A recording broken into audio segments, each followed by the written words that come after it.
Bonjour à tous et bienvenue sur boursicoté.com pour cette nouvelle analyse technique du CAC 40 en clôture avec une séance très peu volatile qui encore une fois oscillé autour de la zone des 8145 points. On a un léger mieux par rapport à la veille puisqu'en clôture, eh bien, le CAC 40 termine à 8154,51 et gagne 0,39% par rapport à la clôture de la séance précédente. Donc on est ici sur une reprise suite à la baisse ici que nous avons constatée mercredi. Au niveau des indicateurs techniques, c'est toujours légèrement baissier au sens des histogrammes du MACD et du RSI qui est sur une trajectoire de sortie de sa zone de surachat. On a des volumes supérieurs à la moyenne. C'était une séance d'échéance, mais on n'a pas eu un gros impact par rapport à cela. Au niveau du palmarès des valeurs, eh bien, nous avons de très belles hausses, et notamment Air Liquide qui gagne 3,25%, Téléperformance plus 2,8%. Nous avons plusieurs valeurs avec des gains supérieurs à 2% comme Capgemini, Kering, L'Oréal ou Pernod Ricard. Au niveau des plus fortes baisses, on enregistre Airbus moins 3,08%, Safran moins 1,49%, derrière au Fin Scientifique, Total Energy ou Accor Hotel sont sur des baisses autour de 1%. Alors, bon, très peu de volatilité. On a eu une forte baisse au niveau des US, donc on n'en a pas trop on n'a pas trop la vue sur cette baisse puisque, eh bien, on a bien accéléré après la clôture de l'indice parisien. Il faut s'attendre à une ouverture bien inférieure pour lundi, proche ici des 8100 points. Mais globalement, l'Europe a plutôt bien résisté, notamment le CAC 40, même par rapport au DAX. Je vous invite à observer d'ailleurs ce qui se passe sur l'analyse des indices mondiaux. Et au niveau du CAC 40, eh bien, on a toujours ici cette évolution qui se fait bien au-dessus du gap ici, que nous avions marqué la semaine dernière et qui donc confirme pour l'instant bien la bonne tenue de l'indice dans une phase de consolidation horizontale après l'inscription ici d'un plus haut significatif de tendance court terme mardi et donc cette fameuse baisse de mercredi.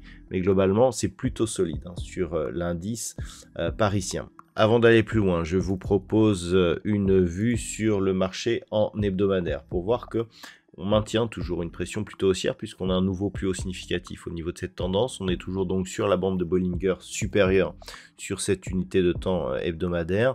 On est très loin ici des zones d'alerte. On est assez proche ici du niveau, je dirais, du niveau de record. Même si ce niveau record, si on réintègre les dividendes, eh bien, a été cassé depuis la semaine dernière. Donc globalement, c'est assez symbolique, le fait de revenir éventuellement sur cette zone des 8250 points. Mais on voit sur cette vue en hebdomadaire que cela est tout à fait possible assez rapidement. Les niveaux d'alerte sont relativement éloignés. On aura un premier niveau ici sur cette zone des 7975 points. Mais il faudrait revenir sous la zone ici des 7725 pour commencer à dégrader cette dynamique d'un point de vue hebdo et donc moyen terme. Donc on est très loin. Au niveau des indicateurs techniques, on n'est pas sur une configuration trop surachetée. Attention aux histogrammes du MACD qui commencent à avoir une amplitude relativement forte. On arrive quasiment sur des max que l'on a eu ici sur une vue moyen terme. On n'est pas encore en phase de retournement, mais cela pourrait se faire. Donc à l'approche de cette zone des 8250 points, il va falloir surveiller ça. Le RSI est proche de sa zone de surachat. Les volumes sont en hausse par rapport à la moyenne. Donc globalement, c'est plutôt intéressant puisque sur cette phase de hausse, ici, on a une hausse des volumes hebdomadaires. Et sur la bougie qui est légèrement baissière, eh bien, les volumes reculent légèrement. Donc ça montre que la conviction est toujours positive actuellement sur l'indice. Donc pour l'instant, il n'y a pas de signal d'alerte par rapport à cette forte hausse que nous observons donc sur la vue hebdomadaire. Pas de phase d'excès, donc globalement on peut, si je dirais le mouvement se poursuit, eh bien espérer un retour, voire une cassure de cette zone des 8250 Le record est juste au-dessus et donc on peut viser de nouveaux records, cette fois-ci sur le cash au niveau de l'indice parisien. C'est à surveiller, donc niveau d'alerte sont relativement éloignés, on commencerait à, je dirais, à dégrader la dynamique sur rupture du point bas de cette semaine et donc sous la zone ici des 8092 points. L'objectif est donc la cassure de ces zones de résistance. Alors pour lundi, comment appréhender justement cette séance? Donc par rapport à cela, tout va se jouer au niveau de l'ouverture. On est sur une ouverture assez proche de la zone des 8100 points. Au moment où je vous parle, donc les futurs sont très proches même de la zone des 8092 points.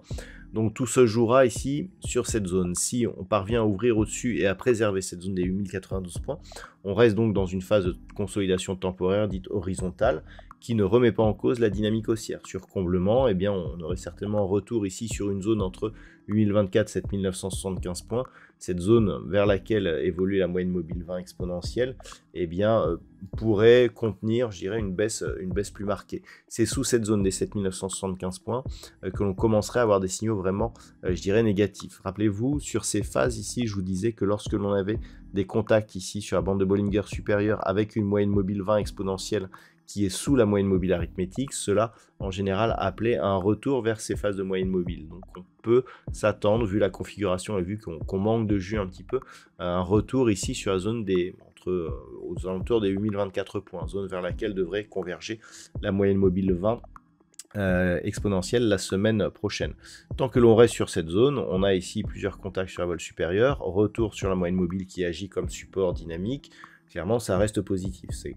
Si on commençait à casser cette zone, déjà à combler le gap ici et à venir chercher la zone de 7975 points, zone qui a été résistance ici avant de devenir support, que là on commencerait à avoir des signaux d'affaiblissement. Mais tant que l'on est au-dessus, et notamment tant que l'on préserve ce gap ici, eh bien globalement c'est très positif pour la suite et on peut continuer à regarder vers le haut. Donc les objectifs sont les mêmes que ce que l'on a vu sur la vue hebdomadaire, à savoir 1250, 8260 points, voire même inscription de nouveaux plus hauts historiques. Voilà donc ce que l'on peut dire sur cette analyse technique du CAC 40 pour cette fin de semaine. D'un point de vue purement statistique, nous avons une configuration qui nous donne un nombre d'occurrences correct.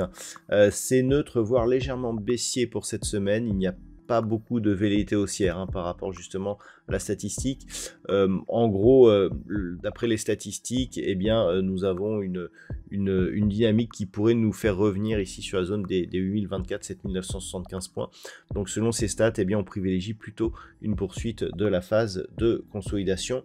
Le nombre d'occurrences est limité, donc ne pas surinterpréter cette statistique. Voilà donc ce que l'on peut dire sur cette analyse technique. Je vous souhaite de passer un bon week-end. On se retrouve dès la semaine prochaine pour d'autres analyses techniques, toujours sur le site boursicoté.com.